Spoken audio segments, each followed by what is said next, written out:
Greetings again. It's a bolted connection video for you this time. So bolted connections in Inventor, very useful for adding bolts, washers, nuts, all in one handy operation, but you may not be aware that you can actually add multiple bolted connections in one go as well. So multiple sets of bolts, washers and nuts.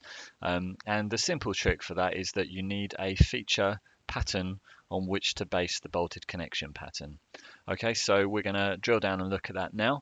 What I've got here is this bracket. I want to add two bolted connections, one here and one here. I don't want a bolted connection on the middle hole there. So I'm going to just double click on this bracket and I can see the hole pattern as a feature in there. It's just one extra hole. So there's the original hole and there's the hole pattern. Okay, and I'm going to return up to the top level of the assembly now and add the bolted connection. So there's a couple of ways of doing this. In fact, I'll probably show you both just for the fun of it. So method number one, go to the design tab and hit bolted connection. When I do that, I then get to choose whether it's a blind or an open hole. I won't go into all the detail here. I'm just going to use a blind hole in this case. And the important thing is I'm going to place my bolted connection by hole. Okay, so if I pick by hole here and then pick my start plane, which is that plane, and then pick the existing hole. So I can pick this hole. I don't think it needs to be the original hole in the pattern, but it's probably safe to make it the original hole in the pattern.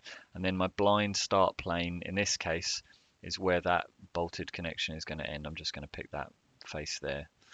Okay. In fact, this should probably be a through hole, shouldn't it?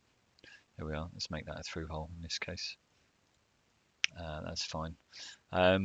And then here's the important bit is I can tick this box to follow a pattern because Inventor recognizes that this hole is patterned in the part itself. So if I hit follow pattern, now you can see I got a preview here, and then it's just a case of using the normal bolted connection tools to add the washer and the nut on there. So I can click to add a fastener up here.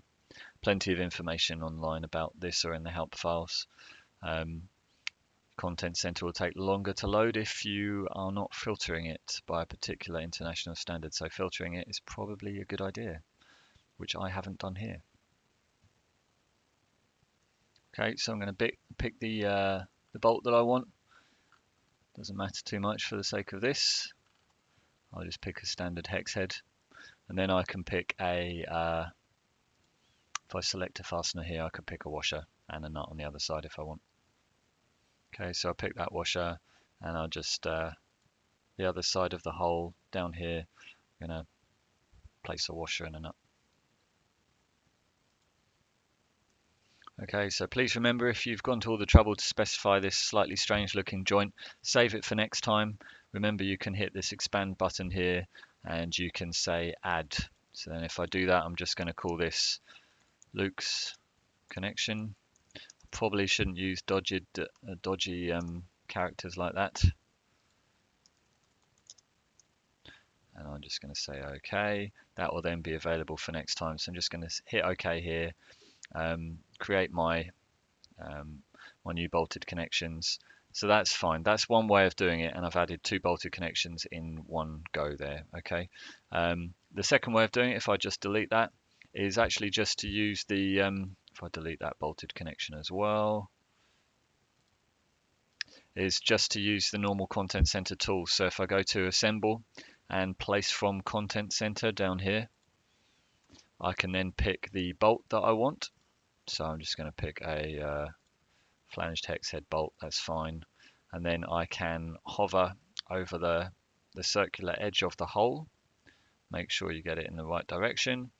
And then it's just a case of using these tools here. So I want to follow the pattern in this case. And then I can apply a bolted connection to it as well. So if I say bolted connection here, and then I can apply, excuse me, yeah, so I pick the start plane. I need to pick the termination plane here.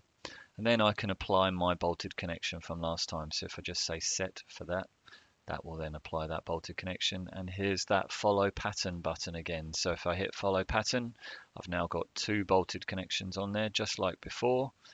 And I can say OK and create those all in one go. Okay, just one last thing. If you're using this Place from Content Center button here, make sure you've got auto drop ticked here. and also make sure that you are filtering by the desired international standard just to help you out. Okay, hope this is really helpful for you. Thanks a lot.